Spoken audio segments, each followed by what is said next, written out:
Overkill's The Walking Dead should be a lot better than what it actually is, and that's really unfortunate.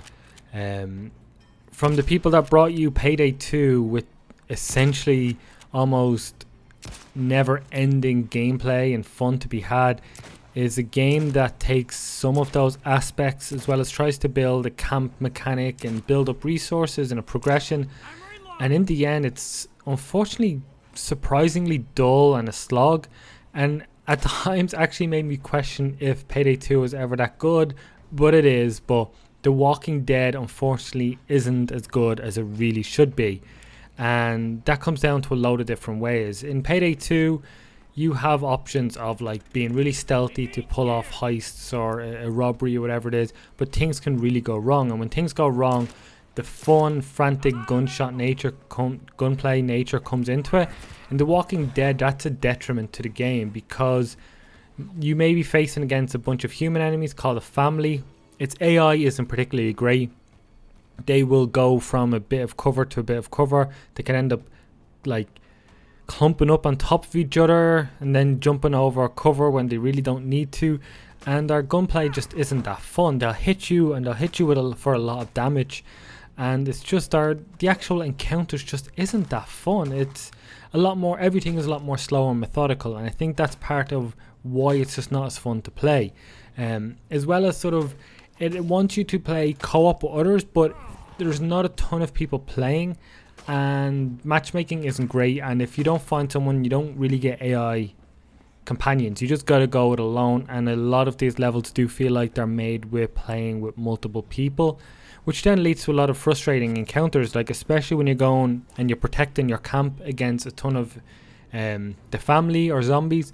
You just always feel overwhelmed. Even levels where you're surrounded by zombies, it's a slog. You're just hacking and hacking away, and enemies can grab you, and if they grab you, you have to sort of like stab them a few times to push them away. But the thing is that moment when they grab you sometimes doesn't feel like they should have. There's like a weird, like they kind of glide to you out of nowhere, or they grab onto you when they really probably shouldn't have, and that just adds to the frustration. But the missions themselves can differ a little bit, but probably not as much as it could, and resource management is a big part of it. You'll go around with a melee weapon, a primary weapon, and a secondary weapon, and depending on one of the, I believe, 5 characters or classes you choose between, this could be an SMG or it could be a sniper rifle. For the most of my review I played as Grant, which is the guy with the sniper rifle, just simply because I thought hanging back, especially as you have a silencer attached to it for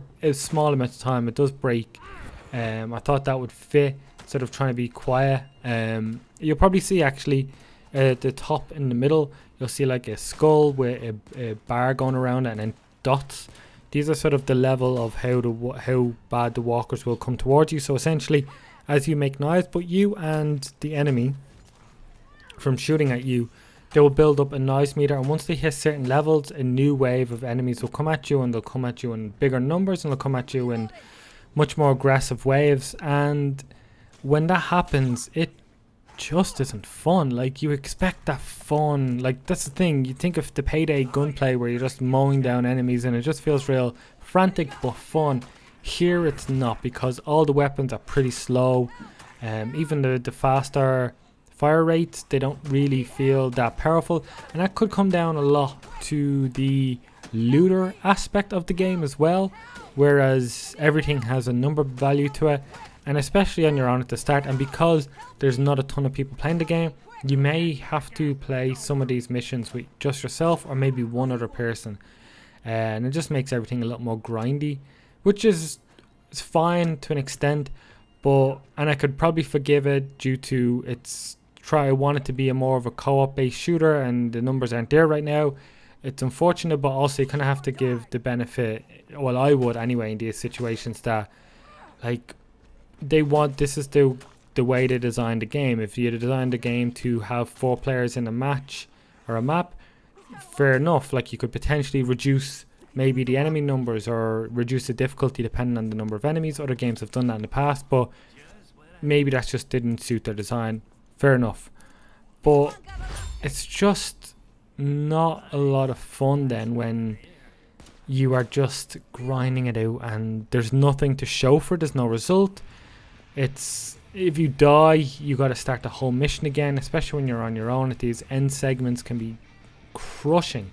And what they do to try do it, I didn't even go into sort of the build mechanic of your camp or your survivors. Like, as you go through, you can save survivors, and these survivors can then be sent on missions, or can they be applied to different parts of the camp, which will help build potentially like your healing or your ammo or anything like that. Or you can send them on missions to get you resources, and you can only progress to new levels if you unlock them in the skill map, and you do that by using resources. The only thing is if you don't have enough resources, which does happen fairly often, is you kind of have to go out and redo missions. And in my experience, I've had to do the same mission a few times over just to get enough resources to unlock one more level. And I don't know if that's the intended way it's designed, and if it is, that's just not the way it should be. They try to make things a little more dynamic by placing things. So you'll get to a part where you've got to open a door, and to open the door you've got to find some gears, you got to find a chain or a few other items, and they'll be placed in different parts of the area that you're in. But to me that's still not fun. Like, that barely adds anything to it. And what's weird about it is that's kind of how they did it with Payday 2. But I think the core gunplay was just so good that you kind of didn't mind it all that much.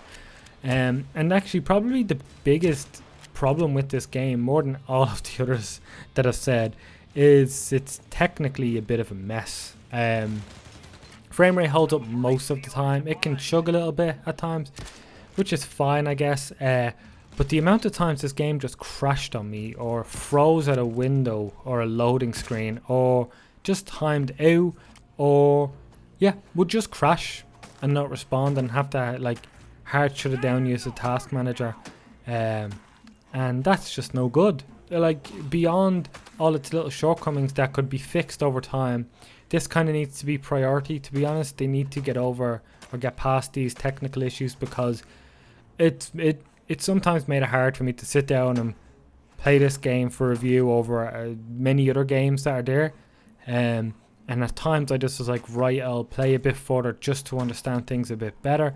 And in all honesty, I don't feel like I've fully learned every aspect of it. I don't think I've even talked fully about it in this video. But at the same time, if you don't get there just by playing the game, like, if you just sort of, there's too many barricades in the way right now for me to say this is worth my time or anyone else's, unfortunately. Because it'd be fun to have a really cool zombie co-op shooter again, right? Like, it's been a while since Left 4 Dead, and you thought with the pedigree here that the gunplay would be excellent and it'd have great mechanics in place. But to me, it just all doesn't fit that well. It's a bit, like I said, it's a bit of a technical mess. There are bugs, there's issues, it crashes way too often than it should. And as for now, as of this, like doing this voiceover and we're recording the game at the end of November 2018, it's not worth it.